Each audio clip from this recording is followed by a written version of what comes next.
2023 election టైంలో చాలామందికి బయటపడ్డ కొన్ని సంచలన నిజాలు ఏంటంటే, గత ప్రభుత్వం ఫోన్ ట్యాపింగ్లు చేసింది.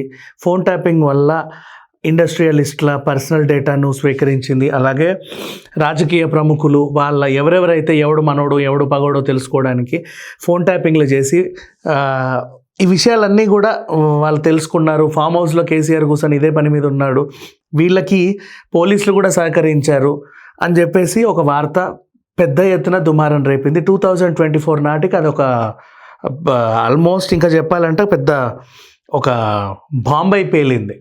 ఇప్పుడు చూసుకుంటే అప్పటి నుంచి ఇప్పటి వరకు ఈ కేసు గురించి విచారణ కొనసాగుతూనే ఉంది. సిట్ అధికారులు రీసెంట్గా కేటీఆర్ని, హరీష్ రావుని అండ్ అలాగే వీళ్ళందరినీ పిలవడం జరిగింది. అప్పుడెప్పటి నుంచో వస్తావా రావా అంటే ఇదిగో వస్తున్నా అదిగో వస్తున్నా అని లాస్ట్ జూన్ 26 అనుకుంటా, లేదా అంతకుముందు June 26 ఆయన వీసా గడువు కూడా పూర్తయినా ఇంకో సంవత్సరం ఉండి కానీ మొన్న వచ్చాడు. ఇట్లా అప్పటి వరకు అరెస్ట్ అయిన 4-5 పోలీసులు కూడా పెద్ద బాస్ చేయమంటేనే చేసాము, బిగ్ బాస్ చెప్తేనే చేసామని చెప్పేసి వాళ్ళ వాంగ్మూలాల్లో రాశారు. మరి ఆ బిగ్ బాస్ కేసీఆరే అని చెప్పేసి వీళ్ళు నిర్ధారించుకొని సిట్ అధికారులు మొత్తానికైతే నోటీసులు ఇచ్చారు. రేపు విచారణకు హాజరు కావాల్సి ఉంది.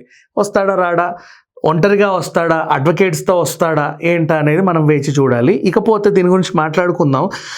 అరెస్ట్ అవుతాడా లేదా అంటే అరెస్ట్ రాజకీయ నాయకులకి ఒక విధంగా ప్లస్ అవుతుందని చెప్పి చాలామంది మాట్లాడుకుంటున్నారు.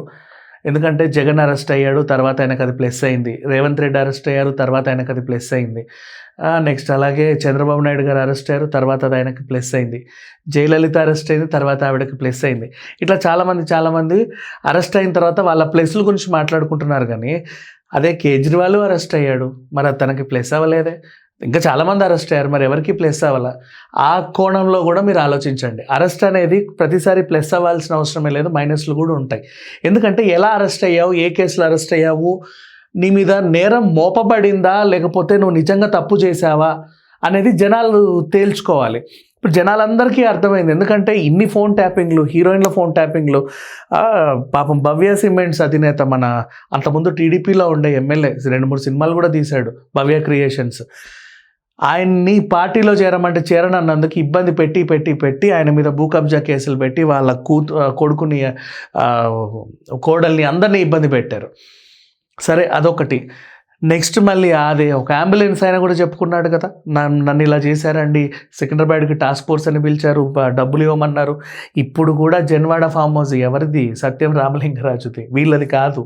సో అక్కడక్కడ మల్టీప్లెక్స్లు లేకపోతే టాప్ షాపింగ్ మాల్స్కి అనుమతులు ఇవ్వడం, అందులో వీళ్ళు షేర్లు తీసుకోవడం, 111 జీవో పరిధిలో ఉన్న ల్యాండ్స్ అన్నిటినీ ఎక్కువ రేటుకి అమ్మడం, ల్యాండ్లను అమ్ముడు పోయాయని తెలుసుకున్న తర్వాత ఆ జీవో ఎత్తేయడం, ఇంకా 1 కాదు 2 కాదు, ఇట్లాంటి దారుణాలు బోల్డ్ అని చేశారు. మళ్ళీ ఎలక్షన్ టైంలో వీళ్ళ డబ్బుకు సంబంధించిన బండ్లు వస్తేనేమో హ్యాపీగా వెళ్ళిపోవాలి, వేరే నేతకు సంబంధించిన బండ్లు వస్తే ముందే తెలుసుకొని దాన్ని అక్కడే ఆపేసేవాళ్ళు.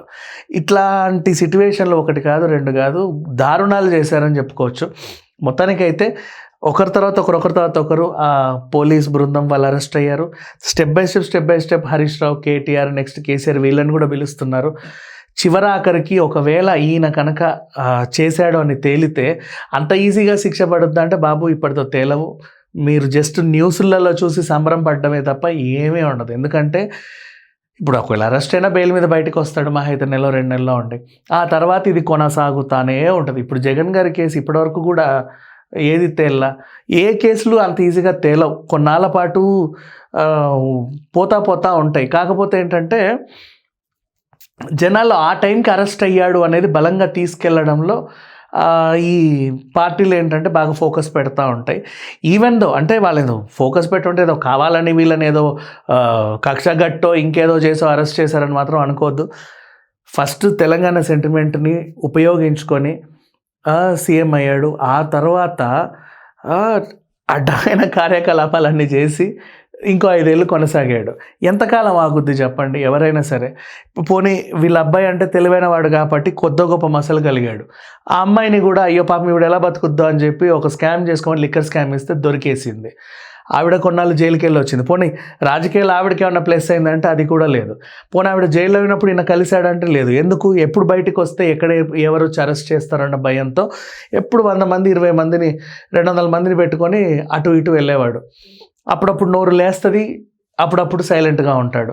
సరే, కొన్ని ఆరోగ్య సమస్యలు కూడా ఉన్నాయని చెప్పి ఈవెన్ రేవంత్ రెడ్డి గారు కూడా గౌరవార్థం ఆయన గురించి ఎందుకులే మాట్లాడడం వద్దు అని రీసెంట్గా అన్నారు. నిన్న సమ్మక్క సారక జాతరకు కూడా మంత్రులు వెళ్ళి, కొండా సురేఖ గారు సీతక్క గారు వెళ్ళి ఆయనకి ఇన్విటేషన్ ఇచ్చారు గౌరవంగా.